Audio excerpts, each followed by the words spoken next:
এই ভিডিওতে আজকে হ্যামস্টার কমব্যাটের মিনি গেমের ক্যান্ডি পাজলগুলো কিভাবে মুভমেন্ট করে কিট আনলক করবেন সেটাই দেখাবো। প্রতিদিনের মতো আমরা চলে আসবো মিনি গেমসে প্লে দিয়ে দিব।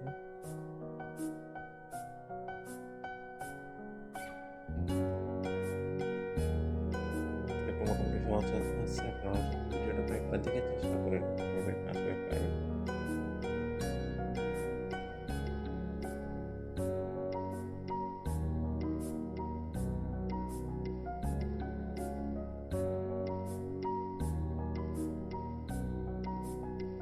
এই গেমসটা খেললে আমার টাচ ডিস্টার্ব প্রায় 11 সেকেন্ড আমার বসে থাকা লাগছে।